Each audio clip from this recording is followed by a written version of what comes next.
Elizabeth Craft Designs, and today I'll be teaching a tutorial on this. Introducing a brand new die. This is die number 1109, the oval pull card. These new products will be available in stores in January 2016. If you are a retailer coming to the CHA Mega Show January 9th through the 12th, 2016, please stop by the Elizabeth Craft Designs booth number 775. We will be making this card as a make and take on one of the days.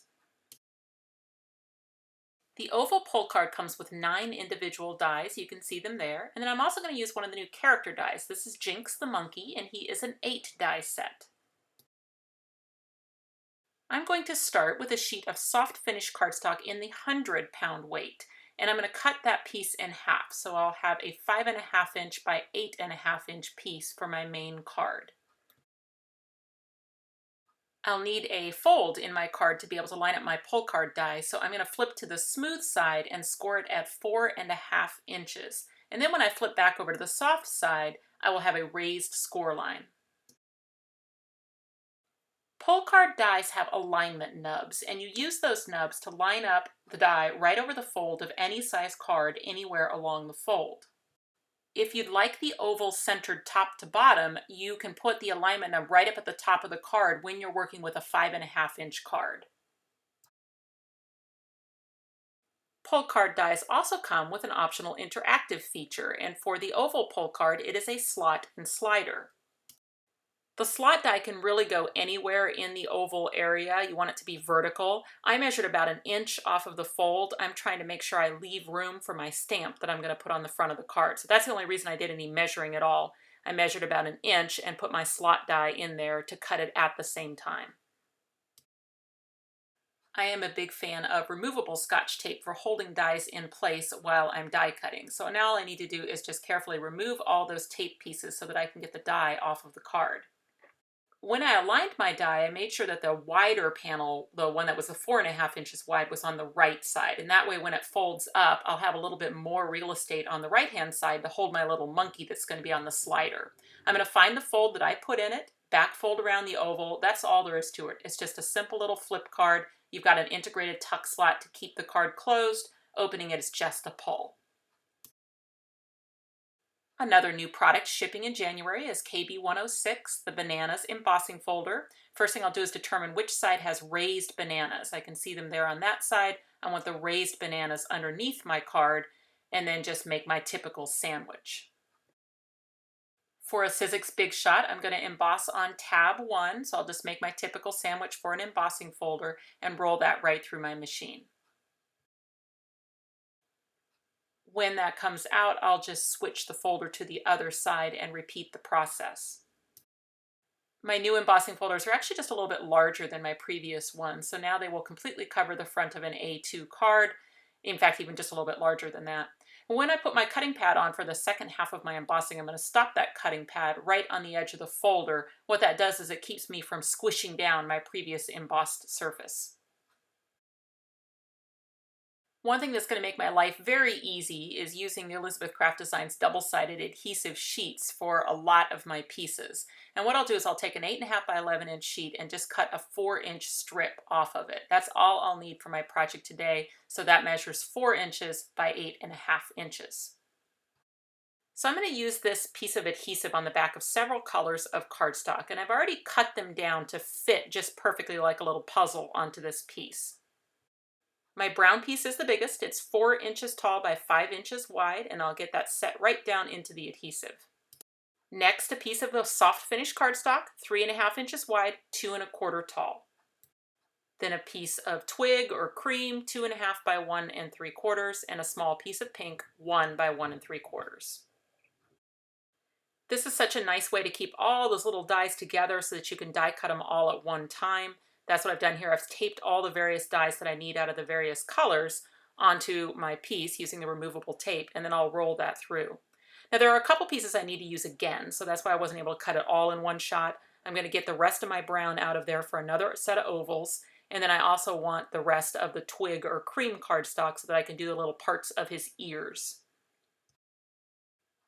So the characters come with a lot of pieces, but usually ear inlays are not one of them. You have to actually go back through with the detail layer to get just the ears section if you want to change the color of the insides of the ears. There are two ovals in the oval pole card. You can nest those together for a cool little ring. And then I'm going to use black cardstock. It does not have double-sided adhesive on the back. That's going to be used for the shadow layer and the tail shadow layer for Jinx. And then I've got a candle glow piece of cardstock for the sun, the center of the sun, and the banana. And these were all dies, a mixture of the ones that come with Jinx the monkey and the ones that come with the oval pole card. So it's just two die sets that I'm using on the card today. So when I'm assembling characters using the double-sided adhesive, I am a fan of taking my fine-pointed tweezers and pulling out all of the extra pieces first before I peel up that detail layer. And then I don't have to worry about like a little piece of a mouth or a nose or something sticking to the back of that adhesive when I pull it up, because those have all been removed.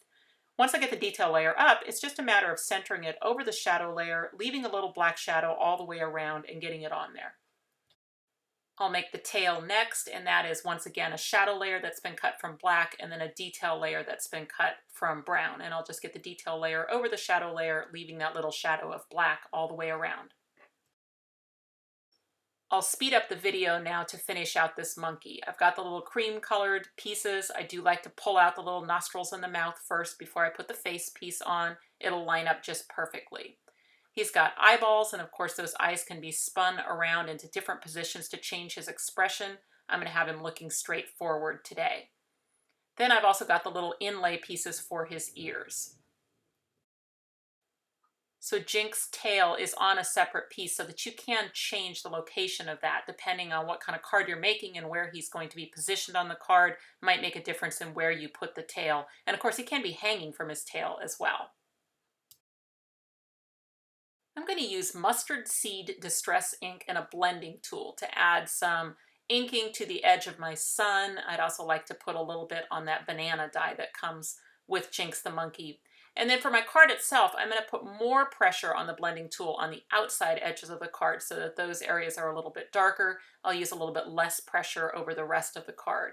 And I'm just going to go through and just add that ink all over the card to bring out those bananas and make them yellow. And I like this because then when I fold it back up again, the oval area is still just solid white because that was the back of the card.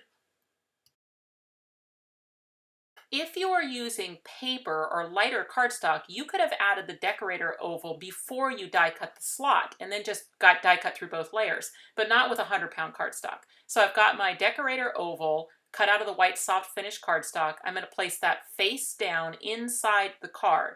That way I can mark from the front of the card with a pencil right down through the slot, showing me where that slot needs to be cut into that decorator oval piece so that it will line up just perfectly.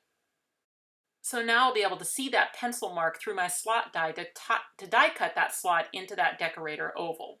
But first I'm going to stamp a greeting. Another new product in this collection, an inexpensive 3x4 set of clear stamps with just some small little fun goofy greetings to go with Jinx the monkey, including "Watch for Flying Monkeys" and "I am bananas for you." The slot dies have an opening where you can look down and see the pencil line in case you're doing this method. And I'm also going to die cut the slider arm from the soft finish cardstock at the same time. Now that the slot has been cut, it will line up with the one in the card. I can peel up the liner on my decorator oval, line up the slot with the slot, and get it right onto the front of the card. And it's nice to have that tuck slot that holds your card closed, because you can even use it when you're decorating to keep your card closed while you're adding your decorator pieces. So I've got that ring of brown cardstock that I cut with the two oval dies nested together. And I definitely want to do it this way as a ring around the outside. If I had done a solid bigger oval out of the brown, I would have had to die cut the slot through it as well. So that saves me having to die cut a slot through that piece. I can get that look as though I had matted the white one onto the brown one, but I actually did it with just a ring of the brown cardstock. And then what's nice about that too is that brown oval that came out of the middle, I'll use that on the inside of the card. It's not wasted and hidden behind the white part. I've switched to the 6mm Elizabeth Craft Designs double-sided adhesive tape to assemble my two-part sun, and then I've decided I would like that to hang off the edge of the oval. So I'll just add a little bit of the tape up where I want the sun to go and just press that into place. And I do want to make sure I'm just avoiding my tuck slot so that I can still engage the tuck slot up above the sun when I want to keep the card closed. Okay, let's talk about the slider arm. When it cuts, it actually cuts through the middle as well, but keeps it attached with a little bit on either end so that you can fold that over and have a double thick arm. So I think the slider arm definitely works better when it's nice stiff cardstock. We're using 100-pound soft finish cardstock, so I probably could have gotten by with just a single arm, but it always cuts it as a double with a cut up the middle so that it folds really easily right over onto itself and makes that double thick. Now the way the slider arm works is you open the card, you put the slider arm through the slot from inside the card, and then it attaches up behind the left-hand side of the card using some strong adhesive. And it doesn't really matter how much of the arm gets attached under the left-hand side. It sort of depends how much you want sticking out of the right-hand side to attach your flying object. I'll use that same 6mm double-sided adhesive tape, 2 rows of it out on the end of the slider arm. Peel up the liner, just need to make sure that my slider arm is good and straight, and then I'll just close that flap against that exposed adhesive to attach it. And that's all there is to it. You'll see that now the slider arm will just slide through the slot as the card is opened, and whatever you attach to the end of that is going to fly. And of course I want it to be Jinks, the monkey that's flying on the arm, so I'm going to add a little bit of the double-sided adhesive out on the end of the slider arm, peel up the liner so that's now sticky. And then when I go to position the monkey, I want to do it in the closed position. That way I can make sure that his arm is not sticking out the side of the card in the closed position. And then when I open it, he's just going to fly right across the card. And I've decided I want his tail on the right-hand side. I'll just fold over a little bit of that adhesive tape so that the end of his tail is sticky. Once again, I'll position it in the closed position so I can make sure that his tail doesn't stick out of the card in the closed position, but it can be at any angle that I want. I want to put this brown oval inside the card, and I'm going to put this pink heart on it, but actually I think it would be fun to inlay the heart. So the way I'll do that is I'll take that same heart die and just tape it in position over the brown oval, run it through my machine, and die cut the heart shape out of it. And that way when I peel that up and stick that inside my card, I will have a place to perfectly fit the little pink heart, and I can inlay it right down into position. So Jinks comes with a little banana die, which I die cut earlier, and now all I have to do to make him hold that die is to peel up his hand and get the banana to be sandwiched in between the detail layer and the shadow layer. And then the adhesive on his hand should hold it there. I really don't need any additional adhesive, just squish it down really well. A fun technique with the oval pull card is to actually hide the greeting behind the sliding item so that when you open the card, the item slides out of the way and then you can read the greeting. So I'm going to do that technique on my card today. The first thing I'm going to do is I'm going to take my I am bananas for you greeting and I'm going to mat it with a little bit larger piece of the Candle Glow yellow cardstock. And then I'll get my adhesive behind that piece so that I can put it inside the card. So this is a matter of kind of sliding it in and checking the location, not pressing too hard so that you can see that the monkey's body is going to cover all of the words. I kind of wanted a little bit of a jaunty angle, and I wanted to be able to see a little bit of the corners of that piece around Jinks, but not know what it says until I open the card and he slides out of the way. I thought a ribbon bow on the front of the card might be a nice way to end up the decorations, so I'm going to pierce down through the knot of the bow and right down through the front of the card and attach it using a little brown mini brad. And then I'll just use my scissors to trim the ends of the ribbon into a little decorative shape. When this card is closed, it ends up being a 5.5-inch square card, so you would use a 6x6 square envelope to mail it. The little tuck slot will keep it closed so that you don't get an accidental reveal. Retailers, if you will come see me in booth 775 at the CHA Mega Show, you can make this card as one of the day's make and takes. I'll also fix you up with some instructions and supply lists so that you can repeat this make and take in your store, and you'll always have this video to refer to.